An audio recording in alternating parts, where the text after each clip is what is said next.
I never believed silence could scream, but the day the doctor stared at my ultrasound screen and begged me to leave my husband, I understood how loud silence can become. He didn't raise his voice. He didn't panic. He just looked at me like someone looking at a person standing on the edge of a cliff, already falling. I didn't know it then, but that moment was the beginning of my revenge. Not loud, not violent, slow, precise, and deserved. You're watching Revenge Time X. If you believe real revenge stories are not about anger, but patience and truth, subscribe before I continue. Because once you hear what my husband did, you'll understand why I waited. I met Daniel when I was 26. He was charming in a quiet way, not the loud type, not dramatic. He listened more than he spoke, and that felt safe to me. I had just moved to the city, new job, new life, no family nearby. Daniel felt like stability. We dated for 2 years. No major fights. No red flags I thought was serious. He proposed on a rainy evening, simple ring, simple words. I said yes because it felt right, because I trusted him. The marriage changed slowly, not suddenly. That's how betrayal works. It doesn't arrive screaming. It arrives whispering. Daniel became controlling in small ways. He checked my phone playfully. He asked where I was going, who I would meet. If I disagreed, he smiled and said I was overreacting. When I got pregnant, he became worse. He stopped hiding it. He controlled my diet, my sleep, my doctor appointments. He insisted on attending everything. He spoke for me, answered questions meant for me. People called him a caring husband. They didn't see how he squeezed my wrist under the table when I spoke too much. The pregnancy was difficult. I felt tired all the time. Weak. Dizzy. I told Daniel I felt something was wrong. He said I was being dramatic. He said pregnancy makes women emotional. He laughed when I cried. The ultrasound appointment was supposed to be routine. Daniel was late that day. For the first time I was alone. The doctor was an older man, calm, professional. He didn't speak much at first. He stared at the screen longer than usual. Too long. Then he asked, "Is your husband with you today?" I said no. He turned to me slowly. His voice dropped. "Do you feel safe at home?" That question didn't make sense to me. I laughed nervously and said yes. He leaned closer and whispered, "I shouldn't say this, but you need to leave your husband." I felt my chest tighten. I asked him what he was talking about. He didn't answer directly. He said, "Get a second opinion immediately and don't tell him." I walked out confused, shaking, still defending Daniel in my head. When I told Daniel, the doctor seemed strange. His face changed. Not worried. Angry. He demanded to know what was said. I lied. For the first time in my life, I lied to my husband. That night, I couldn't sleep. The doctor's eyes kept coming back to me. Fearful. Urgent. I went to another clinic the next day. Alone. That doctor confirmed what the first one saw. My medical records had been altered. Medication prescribed to me was not safe during pregnancy. Dosages were wrong. Dangerously wrong. Someone had access to my medical history. Someone who wanted something to go wrong. The truth hit me slowly. Painfully. Daniel worked in medical insurance fraud. I had ignored that detail for years. "Paperwork stuff," he said. The second doctor asked gently, "Does your husband handle your documents?" My silence answered. That day I didn't cry. I felt empty. Numb. At home, Daniel watched me closely, like a guard watching a prisoner who doesn't know she's locked in. I started pretending everything was normal. I thanked him for caring. I smiled more. I acted weaker. Inside I was breaking. Every insult he had ever disguised as a joke replayed in my head. Every time he dismissed my pain, every time he made me doubt myself, I realized something terrifying.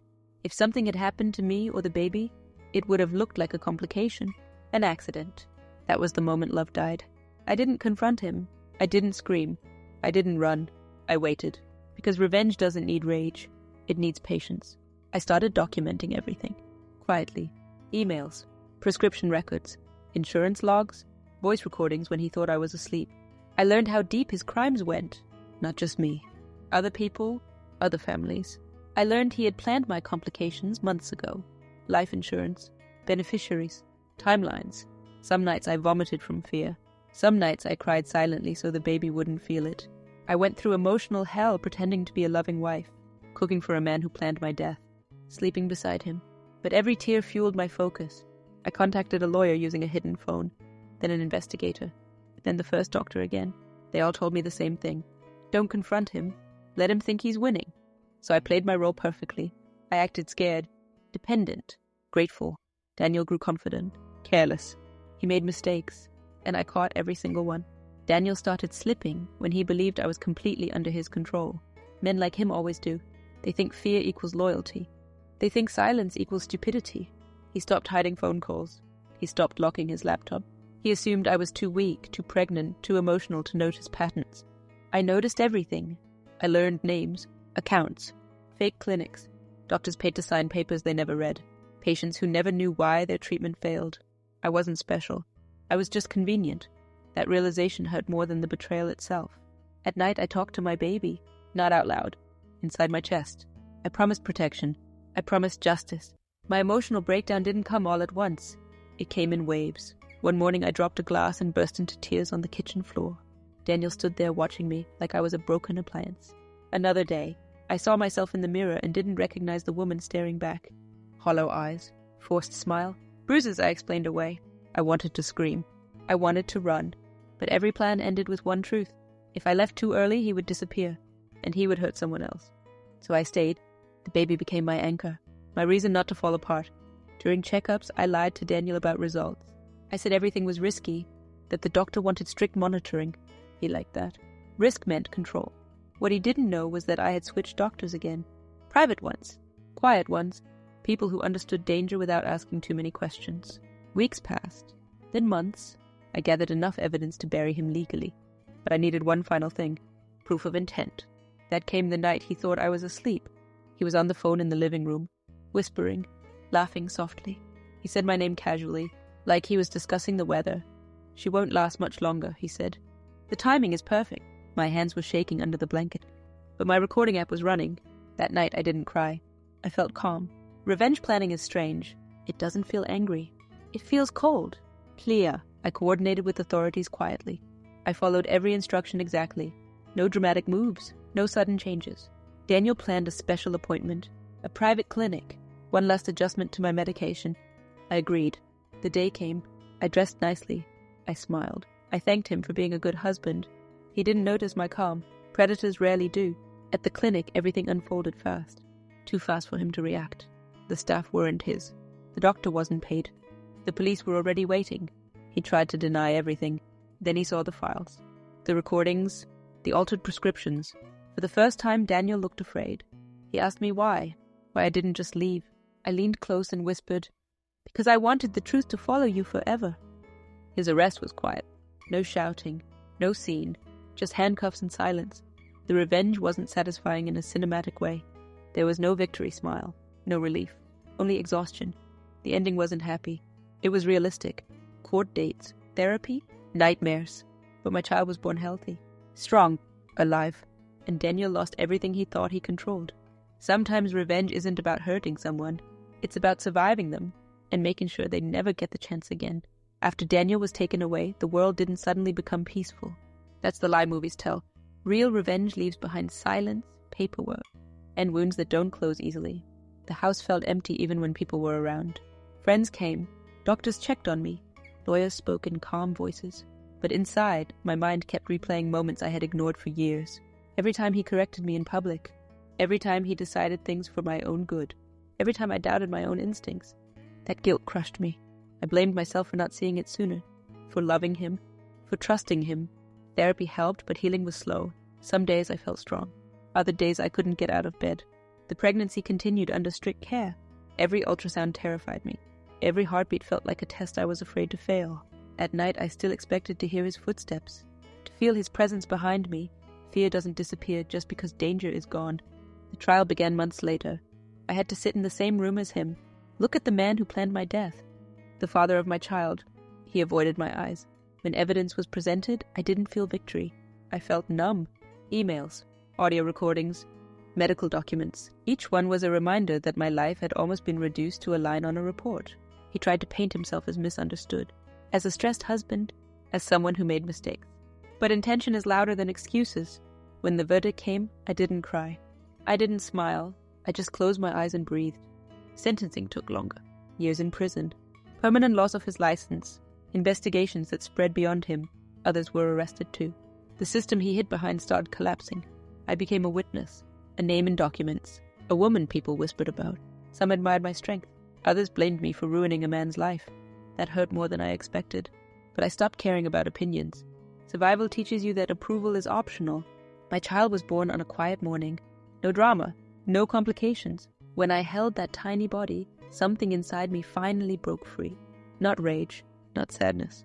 Relief. I moved away. Changed routines. Built a new life piece by piece. I still carry scars. I still flinch at certain voices. I still struggle with trust. But I am alive. And so is my child. Daniel once told me I was weak. That I needed him. He was wrong. I didn't destroy him with violence. I didn't scream or beg. I let the truth do the work. And that kind of revenge lasts longer than anger ever could. Life after everything became strangely quiet. Not peaceful. Just quiet in a way that made every sound louder. I moved into a small apartment, near the hospital where my child had regular checkups. White walls. Simple furniture. Nothing that carried memories. But memories don't need furniture. Some nights I woke up sweating, my heart racing, convinced I had forgotten something important. That I had missed a detail. That somehow Daniel would walk free and find me. Trauma doesn't end when danger ends. It rewires you. I became hyper-aware of everything. Every phone call. Every knock on the door. Every unfamiliar face. I checked locks 3 times. I memorized license plates. I sat with my back to the wall in public places. People called me paranoid. They didn't know what it's like to live with someone who planned your death while kissing your forehead. Raising my child alone was harder than I expected. Not financially, emotionally. There were moments I wished I had someone to share the fear with. Then I remembered who that someone used to be. I joined a support group quietly. Women with stories different from mine, yet painfully similar. Control disguised as love. Care disguised as ownership. Silence disguised as peace. Listening to them, I realized something important. Daniel wasn't unique. Men like him exist everywhere. They survive because people don't talk. I started talking. Not publicly. Not loudly. One person at a time. Doctors. Counselors. Young women who reminded me of myself years ago. I didn't tell them to be afraid. I told them to listen to their instincts. Years passed slowly. Daniel tried to contact me once from prison. A letter. I didn't open it. I returned it unopened. That was my final act of revenge. Not curiosity. Not closure. Indifference. The legal aftermath continued. More investigations. More names exposed. Sometimes journalists called. I declined every interview. My story wasn't entertainment. It was survival. There were days I felt angry again. Angry that my life had been divided into before and after. Angry that trust would never come easily. But anger no longer controlled me. I learned to live with the damage instead of fighting it. My child grew, laughed, asked questions. One day they asked about their father. I told the truth. Not all of it. But enough. I said he made choices that hurt people. And he is paying for them. That was enough. Revenge didn't make me happy. It made me free. Freedom isn't loud. It doesn't celebrate. It wakes up quietly every morning and chooses safety. If you're listening to this and something feels wrong in your life, don't wait for proof. Don't wait for permission. Silence almost killed me. The truth saved me, and patience gave me justice. The years after that taught me something no one warns you about. When revenge is over, when justice is done, you are left alone with yourself. No enemy, no mission, just quiet days and long nights. At first that silence scared me more than Daniel ever did, because silence forces you to feel everything you delayed. I felt grief for the woman I used to be. The one who believed love was enough. The one who ignored her instincts because she didn't want to seem difficult. I felt anger at a system that almost failed me, at how close everything came to ending without anyone knowing the truth. And I felt sadness for my child, for the father they would never truly know, for the absence that would always exist. I stopped pretending those feelings made me weak. They made me honest. I went back to school part-time, studied counseling, not because I wanted to fix others, but because I needed language for what I survived. Understanding control, manipulation, coercion, it helped me forgive myself. I learned that abusers don't start as monsters. They become monsters slowly while convincing you they are protecting you. That knowledge became power. One evening, years later, I sat on my balcony watching my child sleep inside. The city lights flickered like distant stars. I thought about how close I came to not being there, to not watching that small chest rise and fall. And for the first time, I cried without fear. Not because I was broken, but because I had survived. Daniel will be released one day. I know that. But he will never have power again. Not over me. Not over my life. I changed my name. Not to hide, but to mark a boundary between who I was and who I became. Revenge didn't erase my pain. It gave it meaning. It turned my silence into evidence, my fear into focus, my patience into justice. If you're still listening, understand this. Revenge doesn't always look like destruction. Sometimes it looks like walking away alive. I didn't win by ruining him. I won by outlasting him. And every morning I wake up free. That is a victory he can never take away. The truth didn't just save my life, it gave me a future, and that is the end of my story.